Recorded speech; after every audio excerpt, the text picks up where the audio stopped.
This is such an absolute pleasure to have him on this week's episode of the Maz Hakim Podcast. Mr. Wonderful, it is Kevin O'Leary. Thank you very much. Great to be here. I love that you're wearing a kandura. It suits you so much.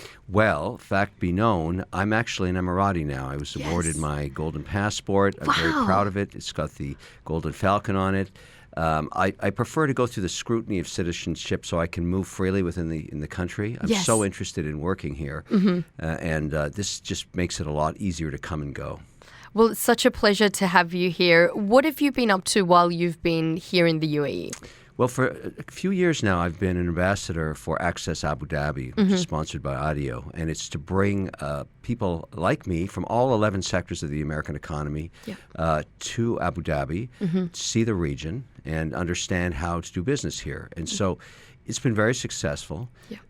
Most people that come here start with a massive misunderstanding of the region. I mean, it gets lumped into what's called the Middle East, but nobody understands the differences between these geographies. But particularly, the way I tell them before we leave, let's say we're sitting in Miami or Washington, D.C. or New York, they ask me a lot of questions about what they're about to experience. And I say, look at it this way. Where you're going, specifically Abu Dhabi, is the capital of capital for this entire region. This is where you can do business. You've got a very pro-business government. You get access to officials.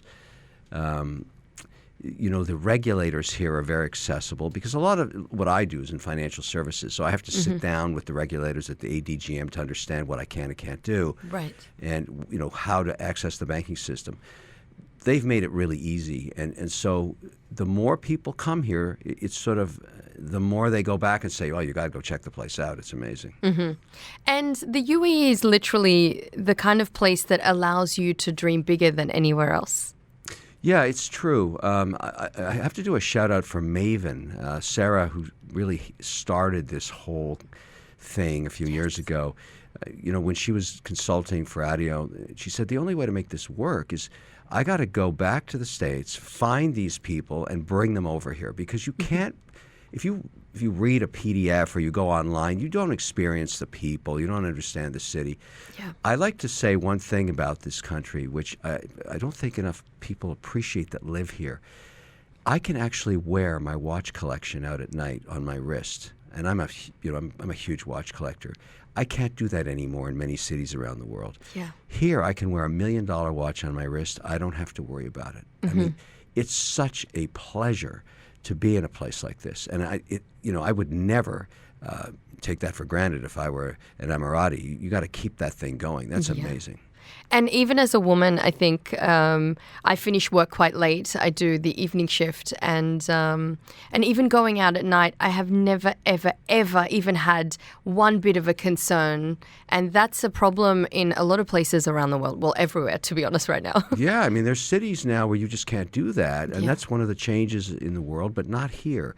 So, from a quality of life, that's a really big deal, and so. I also like the fact that women are basically treated as 50% of the workforce. You find that in government, you find that in private sector. And I, over the last 20 years, remarkably, in multiple sectors of investing, have made 75% of my returns by companies run by women. And so I'm very biased now in terms of understanding why they mitigate risk, why they return capital, and understanding how they do it. And these are women that don't know each other. In different sectors, everything from gym equipment manufacturing to wireless charging, commercial kitchens. That old adage, if you want something done, give it to a busy mother, really applies in business. Absolutely. Now, let's talk recession. Apparently, there's a potential recession coming. What are some of the things people can do in this recession? Well, let's examine that comment first because every recession has a different personality. So let's take it from the way I can measure it. And I get my tear sheets on my investments all around the world each Tuesday. And I only look at two numbers, revenue and free cash flow. We have not yet seen our numbers turn down. And it may be that in almost every jurisdiction during the pandemic around the world, there was a tremendous amount of capital distributed to the economies. In the U.S., it was $6.7 trillion, similar ratios in Europe, Germany, France, Switzerland. each government tried to help the stress of the pandemic.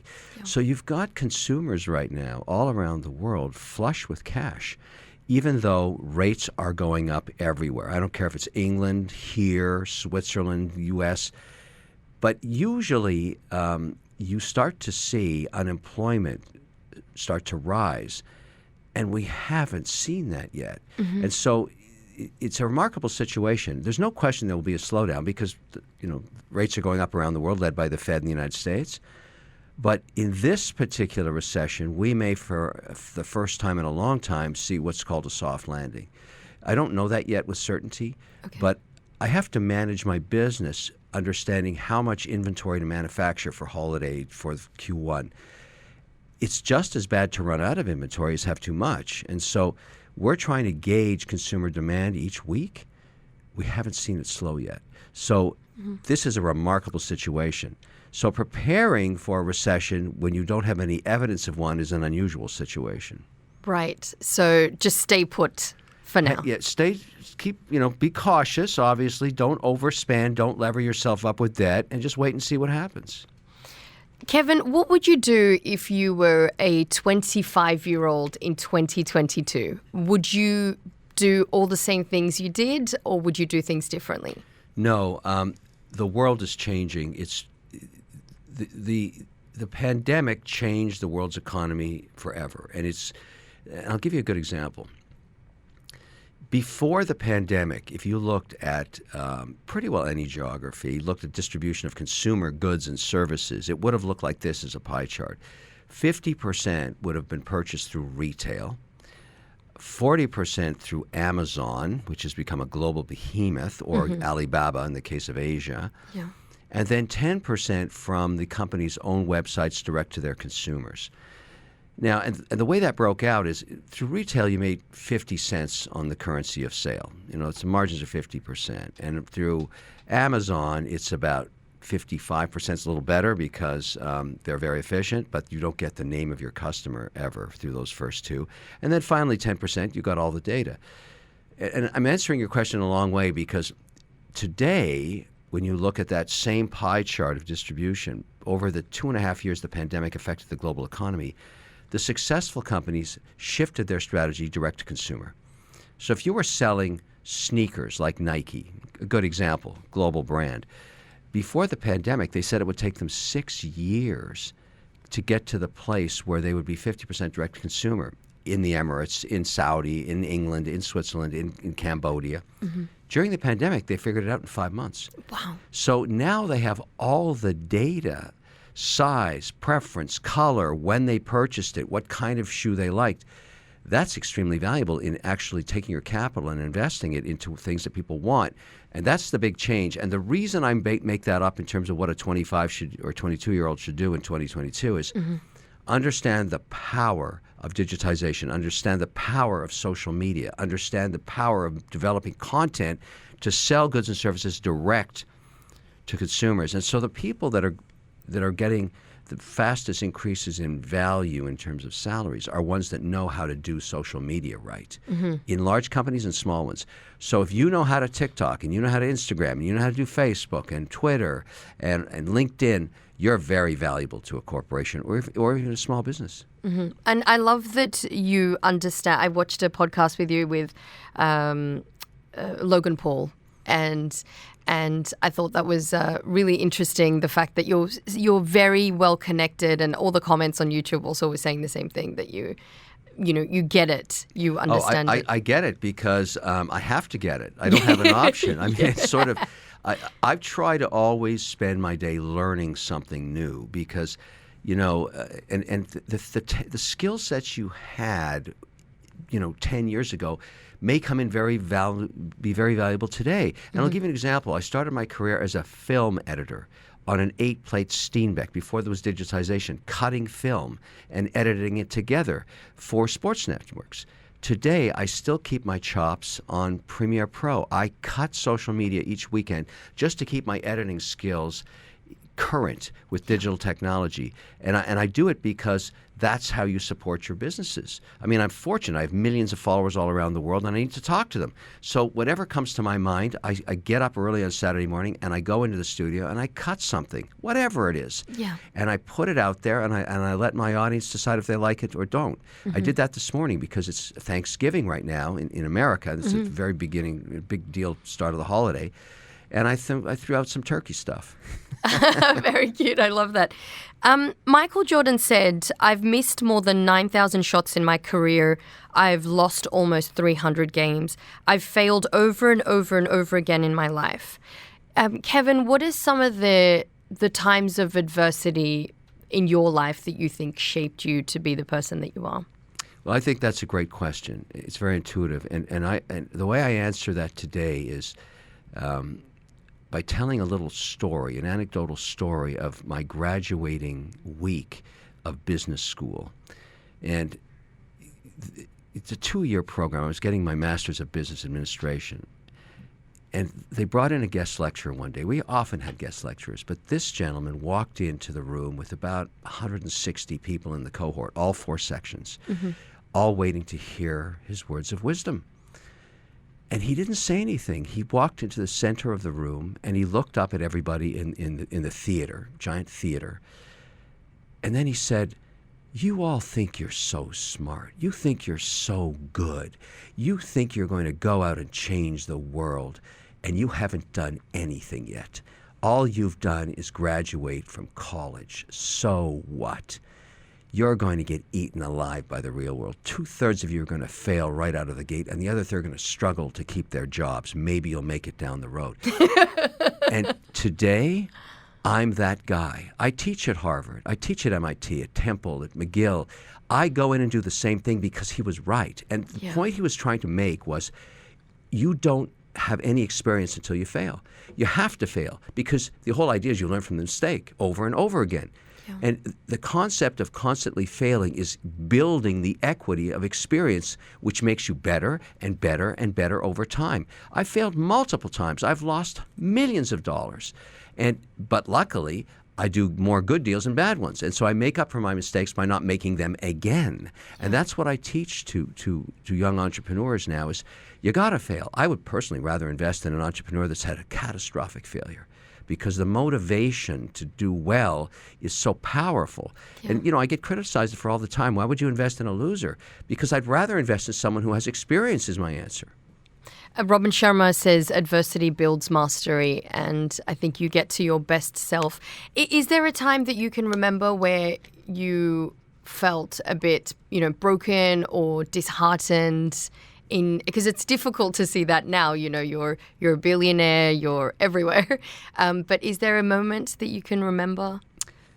There is. I had done with my partners a hostile transaction in the consumer software industry, and we were successful in our ability to raise capital. And so we raised $500 million of debt to do a hostile in a company called Broderbund. And we bought them.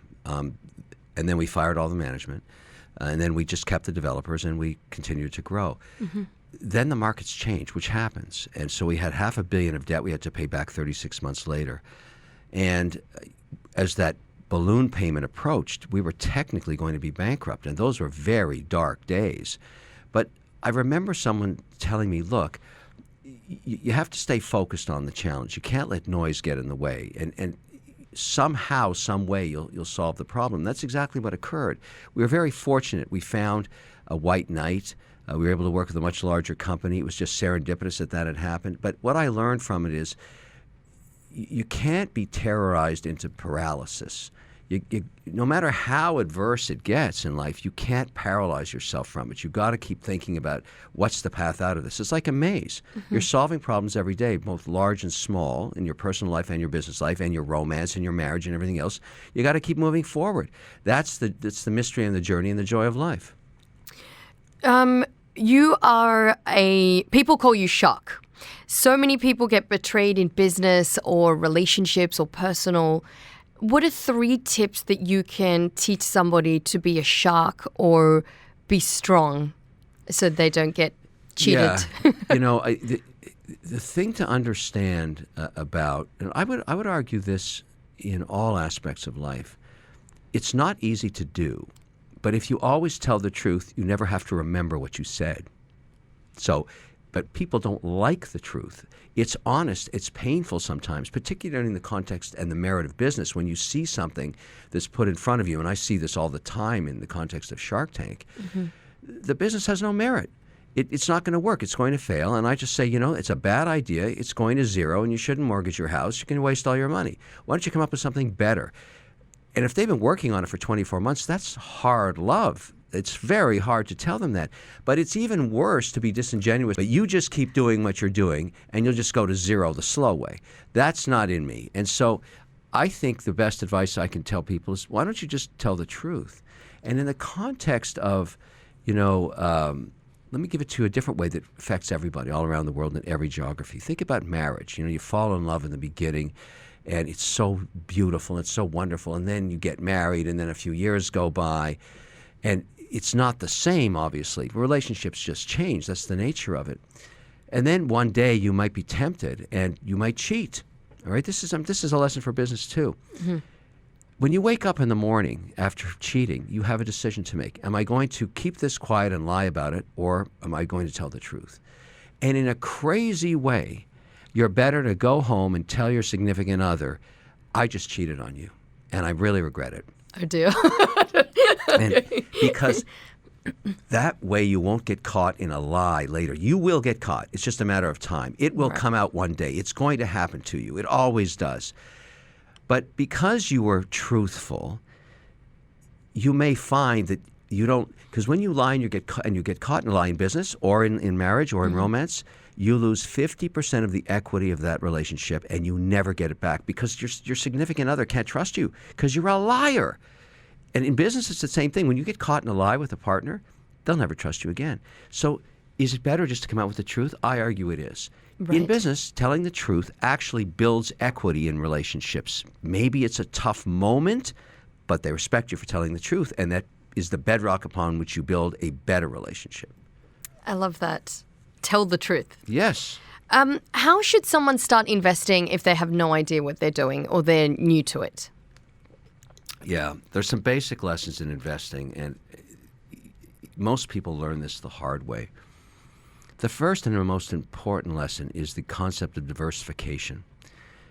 Never put all your eggs in one basket, regardless of what asset class you're buying into. But let's make it easy, stocks and bonds, because everybody, one way or another, that's how you invest for your future. Mm-hmm.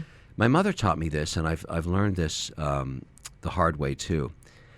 Never put more than 20% into any one sector of the economy. In the context of the global economy, there's 11 sectors. Real estate's one of them, energy's one of them, technology's one of them.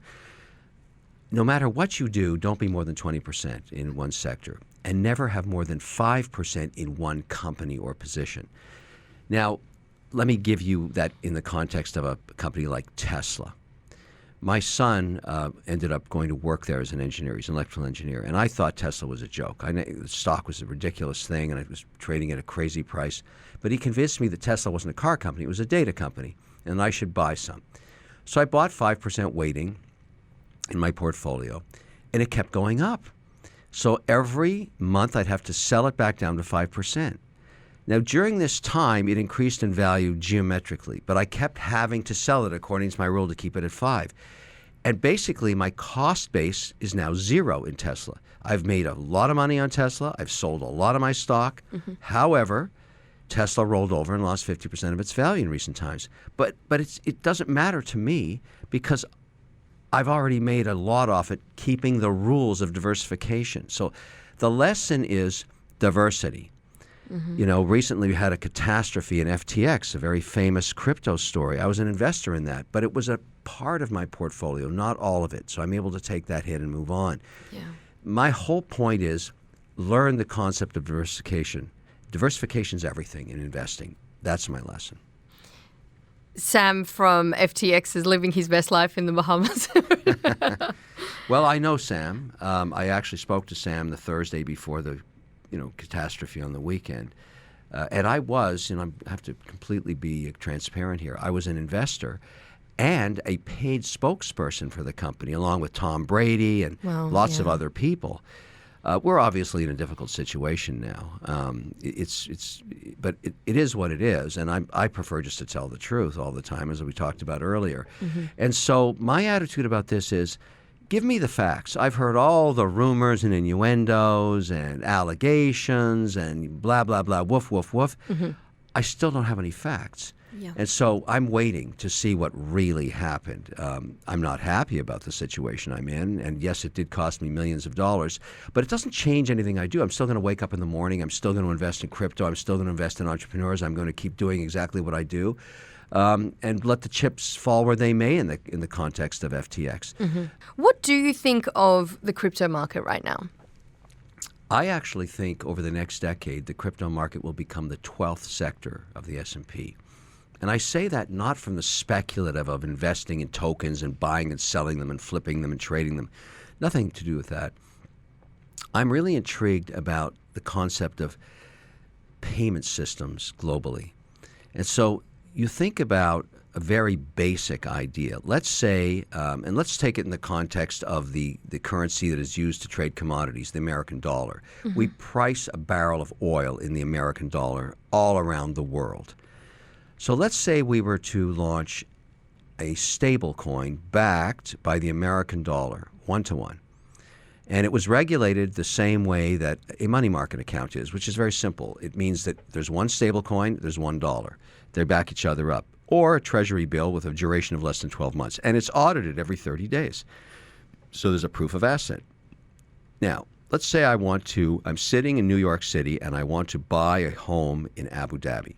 Let's just for rounding, let's say it's $1 million pied-à-terre condominium. Right now, in order for me to do that, I have to wire $1 million to a fiduciary here or a bank here and convert it into local currency, which is going to cost me a lot.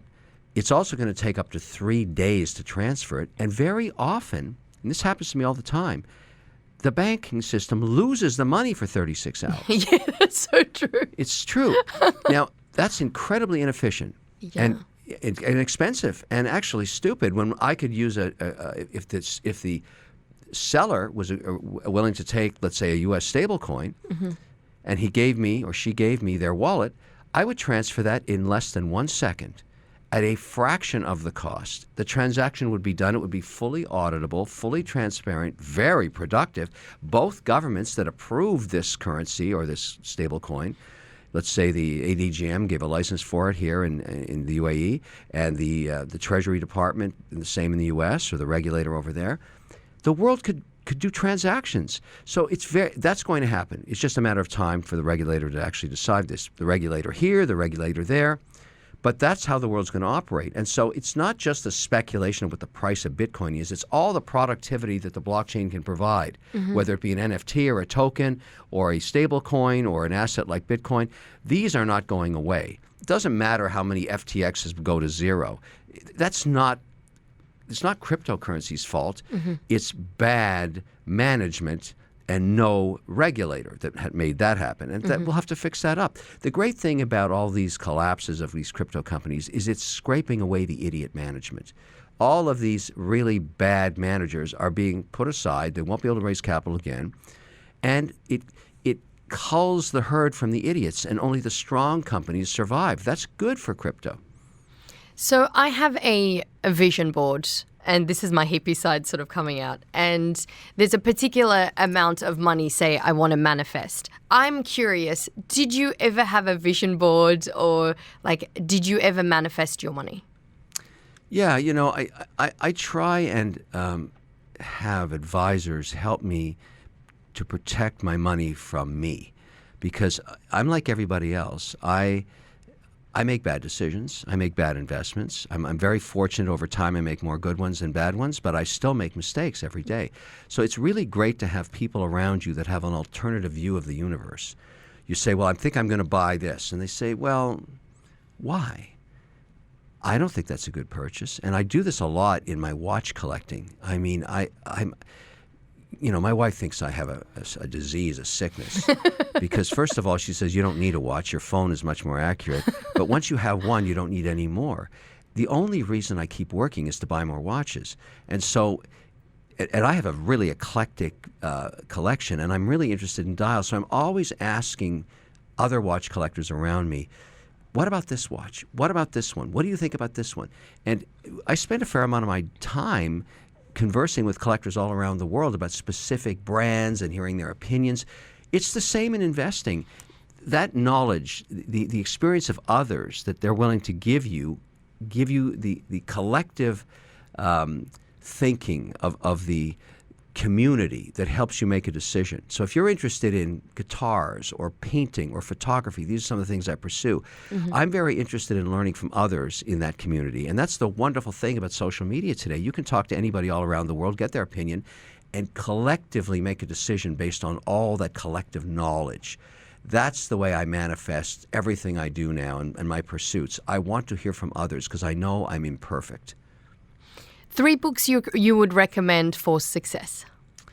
Well, this is, talking my own book. I wrote one, and it took me a long time to do, called Men, Women, and Money, which I think is really the essence of life. I mean, you think about how there's an intersection of family and wealth and children and your marriage and your partner and all this stuff.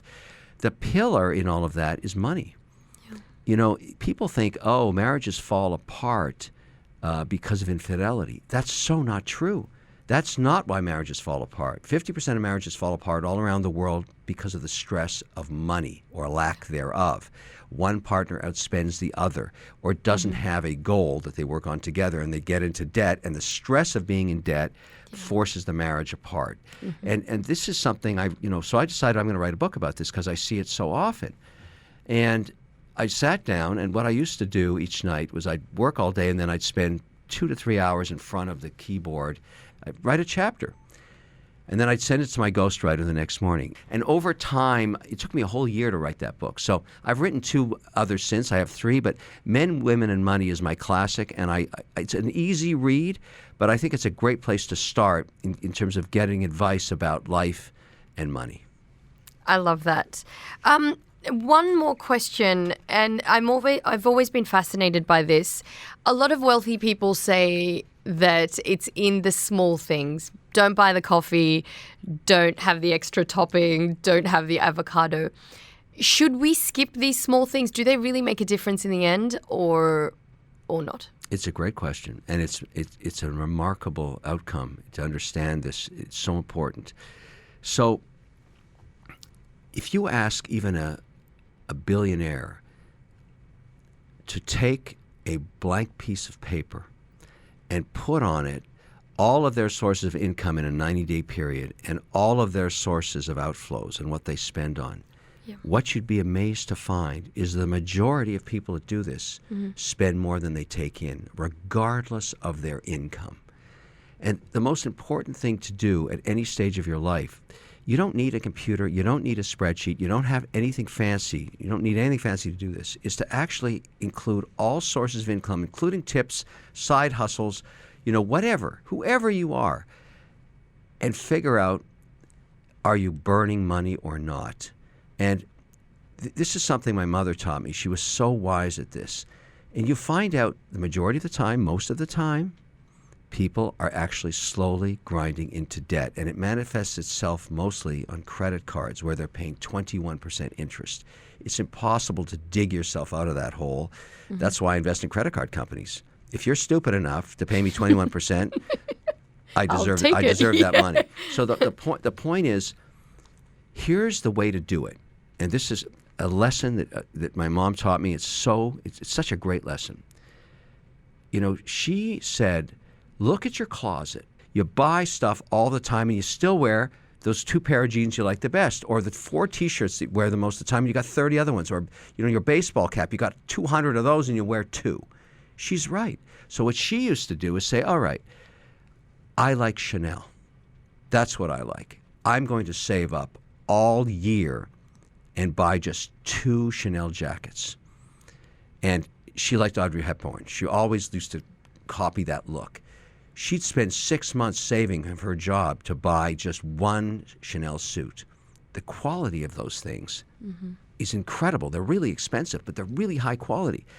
When she passed away, she had all her vintage Chanels, and the women in the family fought like cats and dogs to get those jackets and those skirts, because I was the executor. I couldn't believe the frenzy that they were after this stuff on. It turns out that vintage Chanel is worth a fortune. The classic pieces from the 70s and 80s and all that stuff. So I've learned the same thing. I really buy quality and not a lot of it. Yeah. So, you know, you look in my closet, I always wear the same suit. It's black with a black tie, white shirt, tie pin, cufflinks made by a bespoke jeweler in London. Everything's just perfect. And I don't buy anything else. Prada shoes. That's what I've got Prada shoes, the same style. I wear those, and I tell Prada, keep a pair for me always in inventory. As soon as I wear them out, I buy another one. And you said at the beginning, the question is so intuitive. If you put that money into the stock market or invest it, you'll make 7-8% in perpetuity on average over your lifetime. Let the money go to work for you. So the concept of ghost money, money you killed, comes back to haunt you because you don't have it. So I tell everybody, buy good stuff, don't buy a lot of it, and save your money, and don't spend more than you make. So simple. And one day you'll wake up and you'll say, wow, I'm a millionaire. I love that. You know, it's crazy because growing up, you hear this so much from your parents. Don't spend your money, save your money, you don't listen. And then when you get older, you sort of realize, actually, they knew the whole time. Yeah, I mean, the thing is, if you're in your 20s, and particularly 21 years old, and you get the idea of doing, you know, that whole map of how much you bring in versus what you take out, if you can just figure out a way, and this is what Georgette, my mother, did. Now, this is not what everybody can do, but she took 20% of her paycheck. Back in the early days, she worked on a sewing machine. She was a seamstress in a clothing company for children's clothing. She'd take 20% of her paycheck and put it into a portfolio of stocks that paid dividends and telco bonds. Now, I know this because she kept this account secret from both of her husbands. She was married twice. Yes. It was in her name. She believed in financial independence. She sounds fabulous. So over 55 years, from when she was 20 years old, this portfolio kept growing and growing and growing. Telco bonds in those days would yield 6-7%. She'd buy 7-year telco bonds, and she figured nobody would ever turn off their phone because they love talking. It was a great idea. So when she died, the executor called me, I'm the older brother, and said, look, you got to come down here. Your mother died a really wealthy woman. I said, what?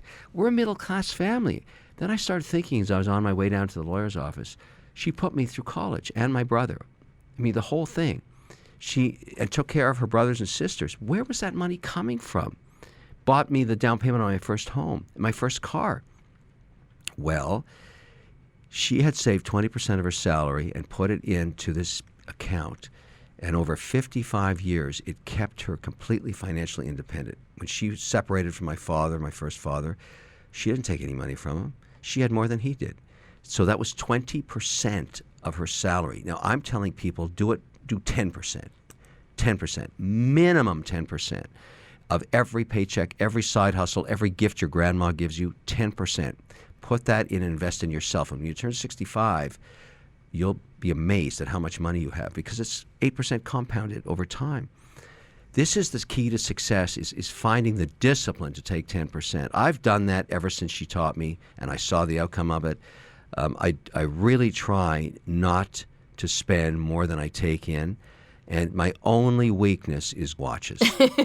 What watch are you wearing at the moment? Oh, right now when I come to UAE, I have to wear FP Journe. Yes. Because Journe in this country is I mean, I was introduced to Journe through one of the collectors here in UAE. And out of honor of that relationship I have with FP Journe now, I always wear Journe here. And this is a gorgeous elegant I'm wearing on my wrist. This was the entry-level Journe a few years ago. Now it sells for over $100,000. I mean, the appreciation on these watches, that's what I keep telling my wife. Don't yell at me when I bring another one home. I'm making 400% on these watches. And she says, then sell some, which I can't do.